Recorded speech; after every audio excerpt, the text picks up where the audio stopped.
the busy city of Lagos, where tall buildings touched the sky and expensive cars moved like silent kings on the road, lived Chief Adewale Balogun, a man whose name carried weight in every business circle. People spoke of his wealth with wide eyes and quiet respect. He owned companies, houses, and lands that stretched farther than most people could imagine. To the outside world, Chief Adewale was a man who had everything life could offer. But inside his large and beautifully furnished mansion, the old man was not at peace. Every evening, he sat alone on the wide balcony of his home, watching the sun slowly disappear behind the city. His face often carried a deep, thoughtful look that even his closest workers had begun to notice. Money had never been his problem. Success had never been his struggle. What troubled his heart now was something money could not easily fix. It was his son's marriage. His only son, Kunle, had married a young and beautiful woman named Amara just 8 months ago. The wedding had been grand, the kind people talked about for weeks. The decorations were rich, the food was endless, and the guests were important people from different parts of the country.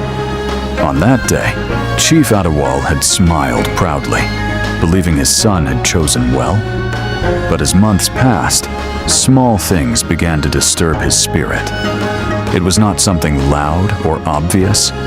It was in the way Amara spoke sometimes when she thought elders were not listening. It was in how quickly her mood changed whenever money discussions came up. It was in the way she treated the house staff compared to how she behaved when wealthy visitors came around. Chief Adewale was an old man, but he was not foolish. Life had taught him to read people beyond their smiles. One quiet night, after everyone had gone to bed, he called his most trusted personal assistant into his study. The room was dimly lit, and the air carried the smell of old books and polished wood. "I want to do something unusual," the chief said slowly, his voice calm but firm. The assistant looked confused, but remained respectful. "Yes, sir." Chief Adewale leaned back in his chair, his eyes thoughtful. "I want to know the true heart of my son's wife, not the one she shows when she sees money. The real one." The assistant shifted slightly, unsure where this was going. "Sir, what do you have in mind?" A slow, knowing smile appeared on the old man's face. "I'm going to visit her," he said quietly, "but she must not know it is me." The room fell into a heavy silence. Over the next few days, preparations began in complete secrecy. Expensive suits were pushed aside. In their place came worn-out clothes, faded sandals, and an old walking stick. The proud billionaire slowly disappeared, replaced by the image of a tired, struggling old man. When he finally stood in front of the mirror in his simple disguise, even his assistant found it hard to recognize him. Early one morning, before the city fully woke up, Chief Adewale left his mansion quietly.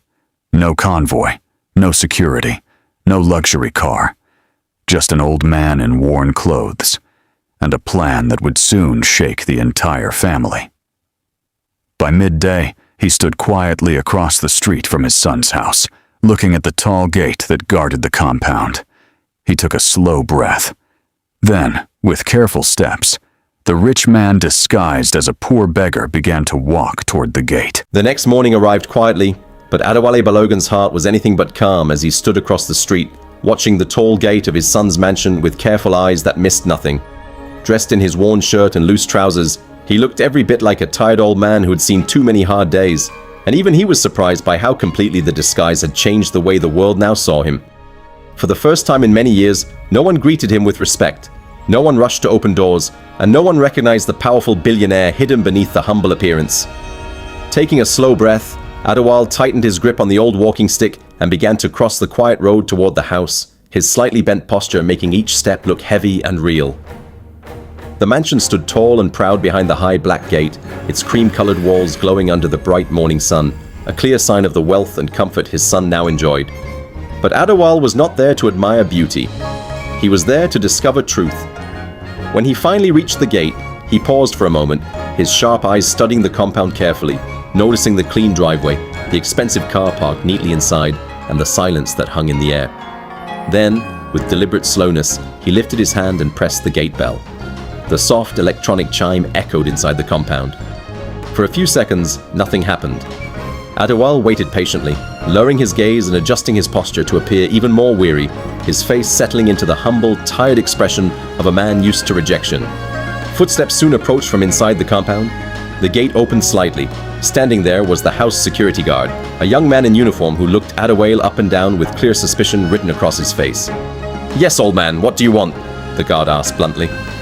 Adewale's voice came out soft and weak, perfectly matching his appearance. "My son, please. I'm looking for Mr. Kunle Balogun. I was told he lives here," he said gently, lowering his eyes. The guard frowned immediately. "You cannot just come here and start asking for the master of the house," he replied sharply. "What is your business with him?" Adewale shifted slightly on his feet, as if tired from standing too long. "I have traveled far," he said slowly. "I only wish to see him for a few minutes." The guard hesitated, clearly unconvinced, his eyes still scanning Adewale's worn clothes and simple sandals. Inside the house, unseen by both men, a curtain moved slightly. Someone had heard the conversation, and someone was watching. The security guard looked at the old man for a long moment, his eyes full of doubt and caution, as he kept one hand firmly on the half-open gate.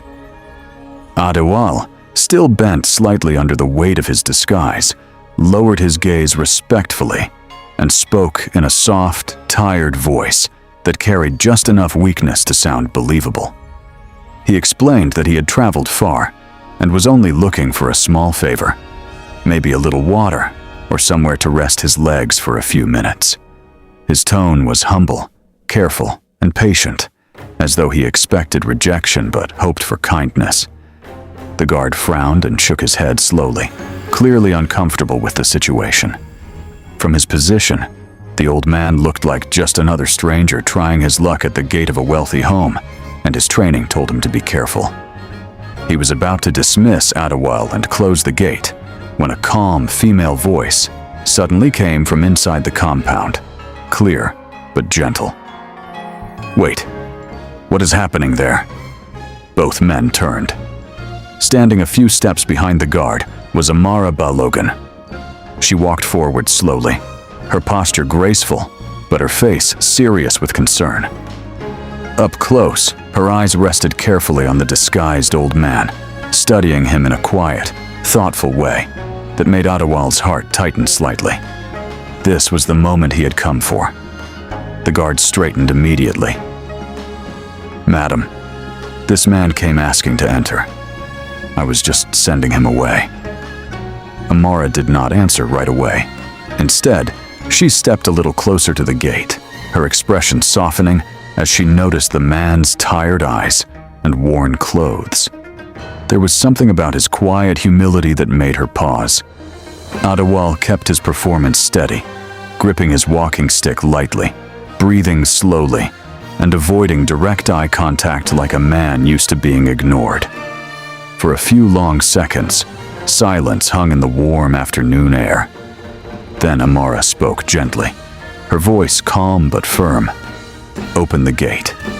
Let him come inside first." The guard hesitated, and Adewale, behind his humble mask, watched very carefully. Adewale paused just inside the compound. The tall gate slid shut behind him with a heavy metallic sound, final, unavoidable. For a brief moment, no one spoke. Amara stood a few steps away, her eyes fixed on the old man's bent back. Something about him stirred a quiet unease in her chest. Not fear, not pity. Something deeper she couldn't yet name.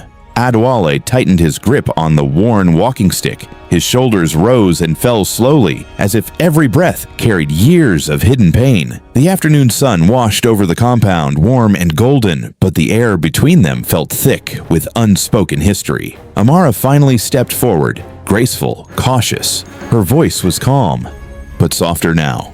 "Please, come inside." Adewale hesitated, just for a second, then slowly, very slowly, he lifted his head, and for the first time, his eyes met hers.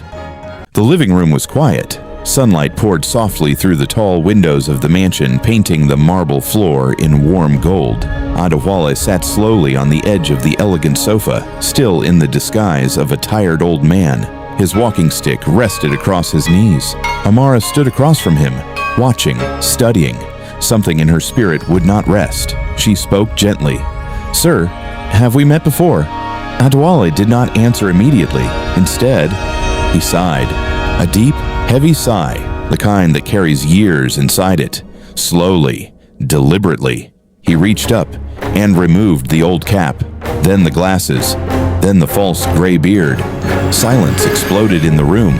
Amara's eyes widened. Her breath caught. "Baba?" Adewale Balogun, no longer hidden, lifted his head fully. His sharp, powerful gaze was back. But there was something new in it now. Softness, disappointment, and quiet pride. Adewale speaks. His voice was calm, but it carried weight. "I built this house with sweat. I built this family with sacrifice. Today, I only came to see what kind of heart lives inside it." Amara's eyes filled instantly, because now she understood. This was never about the gate, never about the disguise.